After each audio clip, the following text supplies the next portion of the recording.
How do you do? My name is John Monroe. I'm a cartoonist. These are my cartoons. And that's where I work, the Manhattanite magazine. Get out of the street, you dummy! What are you trying to do, get killed? Every Monday morning, all the Manhattanites, writers, artists, photographers, etc., gather in the office of Hamilton Greeley. He's our editor, and he considers tardiness a mark of disrespect.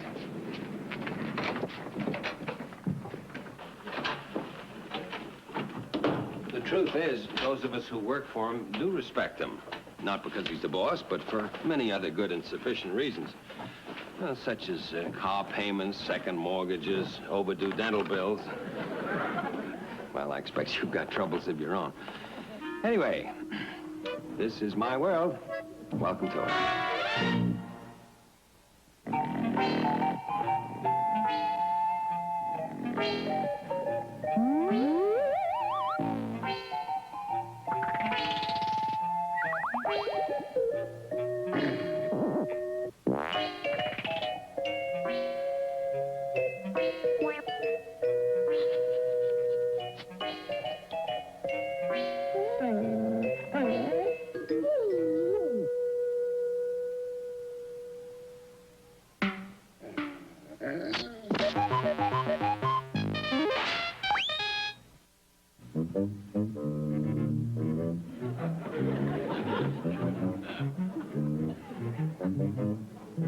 You look great since you took off all that weight.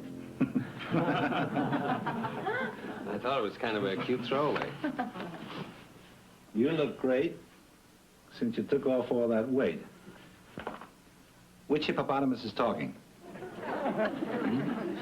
I said, which hippopotamus is talking? I don't know. What difference does it make? It makes a lot of difference. I want to know which one is making the joke. Well, they're both exactly the same. Could be either one of them. Well, I want to know which one. Is that an unreasonable request? No, it's not unreasonable. This one. This is the hippopotamus that's talking. This one hasn't got its mouth open. Okay. That one. That one doesn't have its mouth open either. One of them is a ventriloquist. I suppose I'm being arbitrary because I pay attention to detail. You're the editor, Hamilton. Ours is not the reason why. Well, let me tell you something, Mr. Monroe, about your high and mighty cartoons. Your mouths are never open. Oh, you're being ridiculous. Oh, now I'm being ridiculous, huh? I don't know what I'm talking about. I didn't say that. If I had a nickel for every time you come up here with a cartoon that's talking with his mouth closed, I'd be a rich man. I wouldn't argue the point. Big deal. So you went to college and I come up the hard way. Well, what's that got to do with it? It's got a lot to do with it. I run this magazine, and if I decide not to print a cartoon that's talking with its mouth closed in this magazine, then that cartoon don't get printed in this magazine. And that's the end of it. And you know why? No, why? Because I decided that cartoons that talk with their mouths closed in this magazine don't get printed no more. And you're rejecting this cartoon? That's right. And that's it? That's it. All right, then that's it. What do you mean that's it? I quit. You must be kidding. On the contrary. Okay, Mr. Stubborn. If you want to quit rather than tell me which hippopotamus I'm supposed to pay attention to... I wouldn't tell you which hippopotamus was talking if I knew. And let me tell you something else. This is not the first time he's acted that way. I should have quit years ago. Wait till Ellen hears about this. I'll tell her it was a question of principle. Of course, women don't understand anything about principle. She'll probably carry on and cry and beg me to reconsider. To think of the security of my family, my wife and my little girl. And you know me, old softy, huh? I'll probably compromise my principle and call Greeley and go back. Well, I guess that's the way it is. Anyway, that's the way it is. Now, I realize it's going to be difficult at first. Austerity and making do and all that, but, well, every man must make a choice at some time in his life, and he must make that decision alone. However, it may be a blessing in disguise. I could do the book. Do you want to do a book? I've wanted to do a book for years, ever since I was a kid. I know the feeling. What kind of a book do you want to write? Well, what's that got to do with it? That's not important. Why not? Because wanting to do it is what's important. What it's about, that comes later.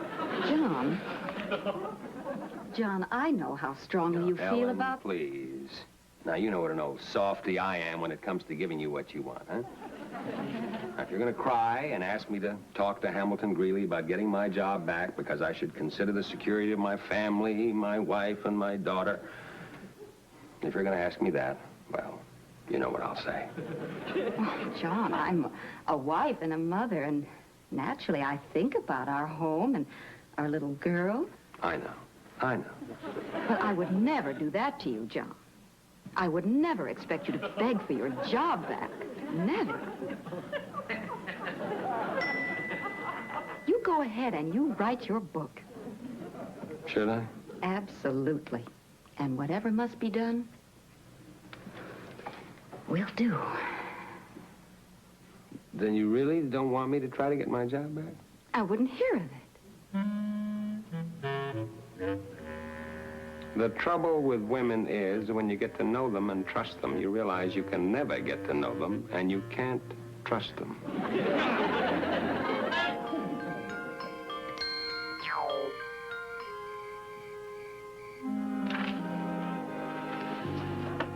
Now, this book says that it's perfectly all right to worry, so long as you worry positively. You mustn't worry about things you don't know anything about at all. The thing to do is imagine that you're having a conversation, I suppose, with an expert and ask his opinion. Trouble is, I don't know any experts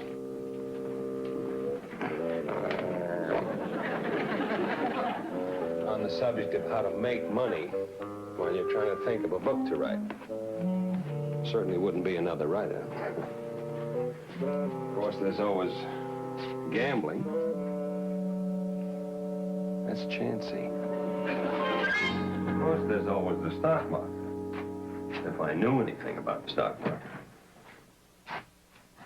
Or if I knew anyone who knew anything about the stock market. Actually, that's not the place for a fellow like me.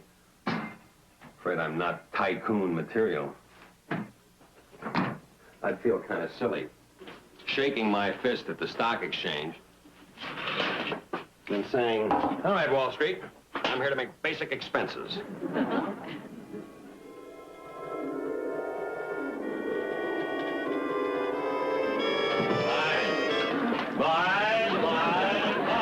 Mr. Morgan Vanderbilt is selling steel as fast as he I can. don't care what Vanderbilt does. I tell you, if steel collapses, this country's on the way out. Sales are down another point. Oh, The Dow is down another 4 points. right. Buy anything you can lay your hands on. Why can't we sell off the oil?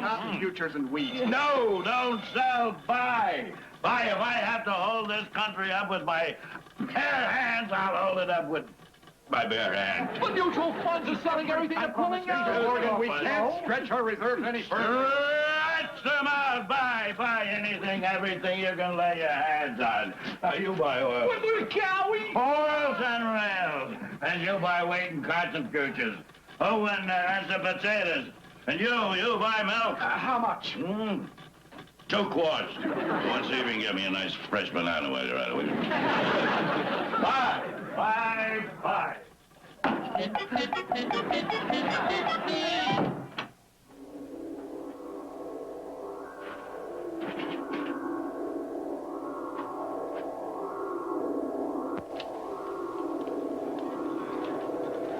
Oh, my God. All this down.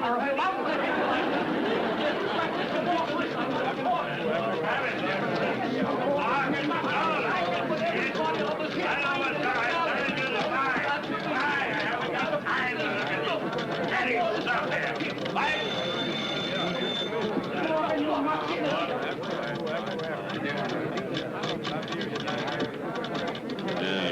4,000. Yes, he's already got that. Mr. Morgan. That's me. United Coal is up 5 points. Is a reaction starting, sir? Good, buy 10,000 shares. Oils are recovering, sir. I told you they would, and I buy. Please don't bother me. What do you want, huh? What is it? Well, perhaps you might have a moment to let me ask you a few questions. Moment, Excuse me, sir. sir. It's the Commodore. Oh, yes. Hello, Cornelius. What is it? I was wondering, sir. If possibly you could give me a tip on something fairly substantial. Temporary recovery, you say? Sheer nonsense, you. You sly old dog. He's trying to tell me. Oh, and good luck to you, too, Corny. The thing is, the tip on what? What's the consolidated averages at? 863.5. On 3, huh? Tip on what? Anything at all, sir. I just need to make enough to meet my nut for the next few months. Huh? Are you mad, son? Are you really? You commit. I'm trying to support the entire financial structure of the Republic on my own. So you come in here sniveling about getting a tip and about meeting some nuts? And I haven't time. Please, go, don't. But just a...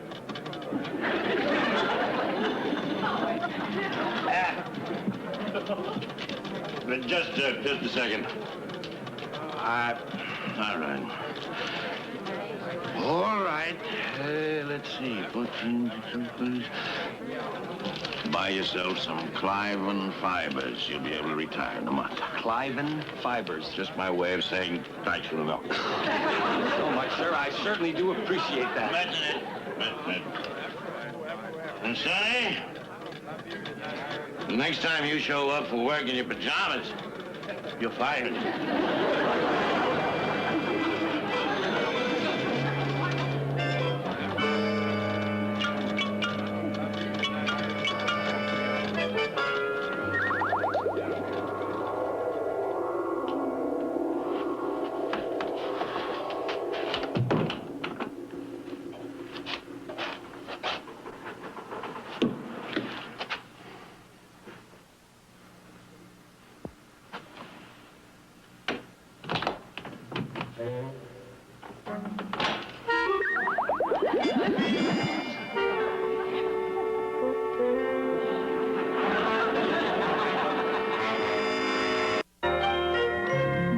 Yeah, well, Mr. Monroe, fibers in general are in a state of flux, so you've got to look at any fibrous investment with flux in mind. Oh, yes. I'm sure that goes without saying. Yeah, well, we are on top of the Cliven picture. They're a very old firm. We feel that their first debenture instituted a bullish trend, which naturally led to a breakout. There's going to be a certain amount of bottom testing in the second quarter, and then there's going to be a reaction. I'm impressed with your analysis of the situation. Buy me 300 shares.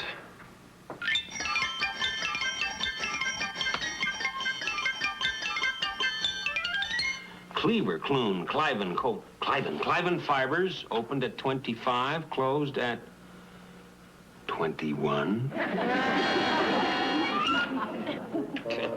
That figures. There's no advice on what to imagine when your imaginary expert gives you lousy advice.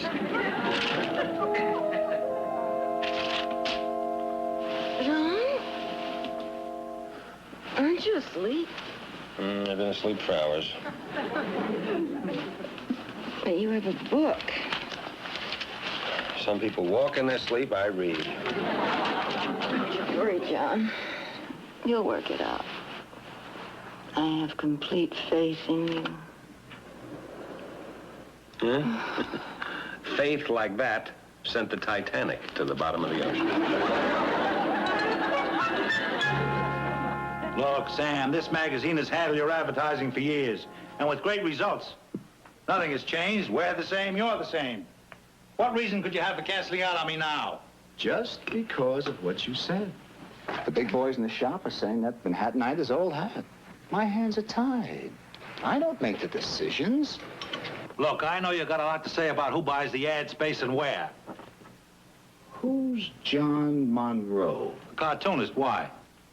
They're good. You think so? Don't you? Well, would I have him in my office? Any more like this? Loaded. Monroe works for Manhattanite exclusive.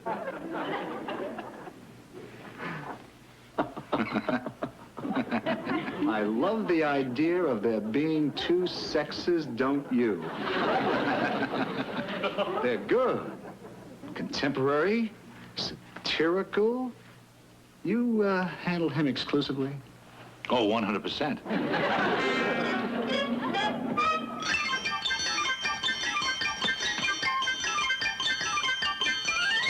Clive & Fibers, 16 1/8. 16 8. Mr. Morgan, National Zinc is down 13.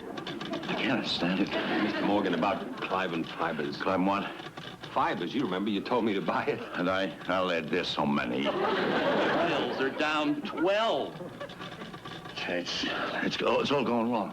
You know, it's all wrong. I know. Must be the unions, huh? Well, there's the unions. Or management.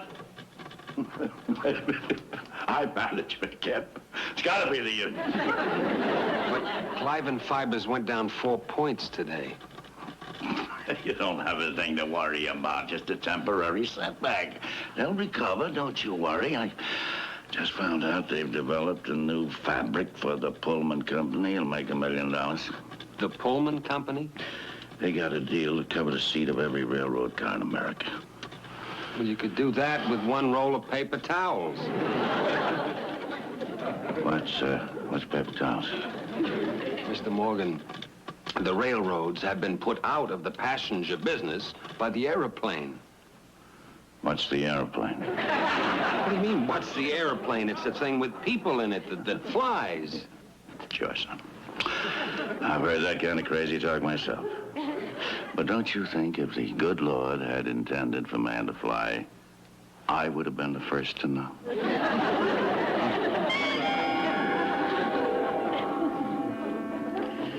Well, if I sell everything we can eat, but we'll have no place to live.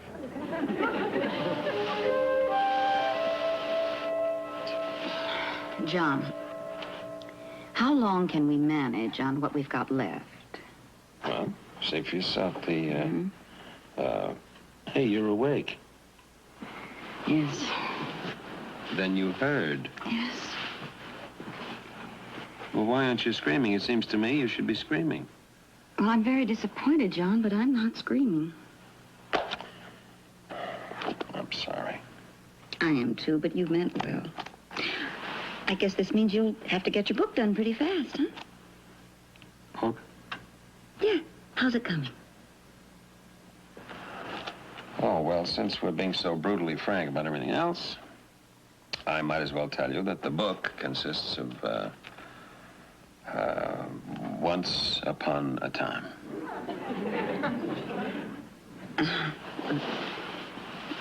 3 days and you've written Once Upon a Time? Now you'll scream, huh? No. No screaming. You've obviously been very concerned about this Clive & Fibers thing, and you'll be able to concentrate on your book now. Oh, I'll get you some milk. Ellen, if someone takes the milk bottle out of your hand, don't you listen to him.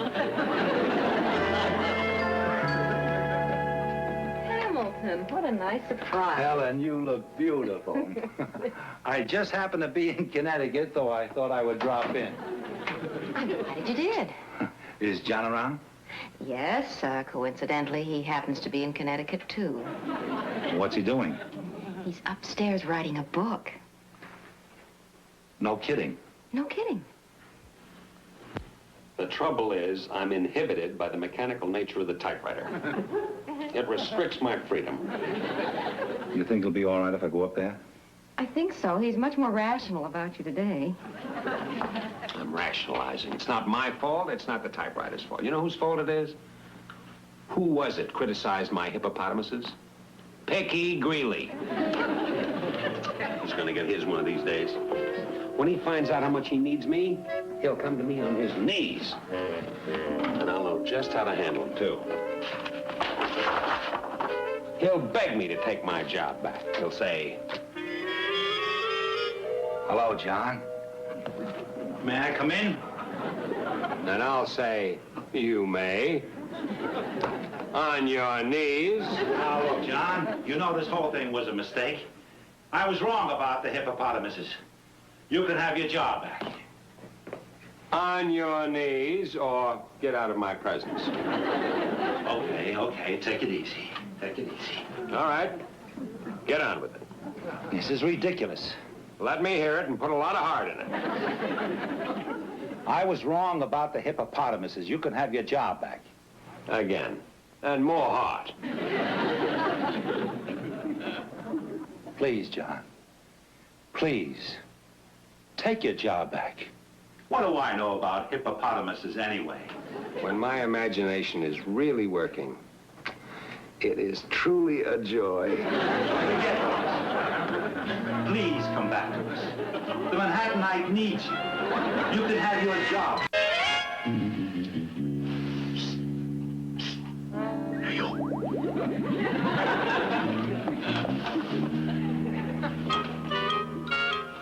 Yeah, Elliot. What do you want? I come to apologize to you. I heard you took a bath in Clive and Fibers. You certainly heard correctly. Yeah.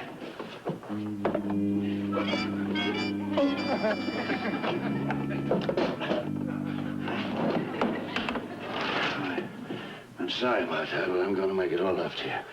I'll use your phone. Why don't you go to the kitchen and use the one in your office? No, let's go on. The office, the railroads, the oil wells, banks, stocks, and bonds. Works. Gone. All gone. Oh, I'm really sorry, J.P. Yeah. Thanks, honey. Excuse me for a minute. Look, my wife will be back any minute. Oh. There's a perfectly good phone booth a few miles down the road. Oh, thanks a lot. Fine. You wouldn't have any loose change on you, would you? I think so. Well, here. Here's a dime. Thank you. Could you make it 15 cents? My bookie lives in the Bronx. You are going to bet on a horse? Yes, sir, Ray Bob. And the fifth at Hialeah. Banker's boy. Gonna get it all back, Sonny. Every red cent. You just watch my smoke. Oh, a safe place.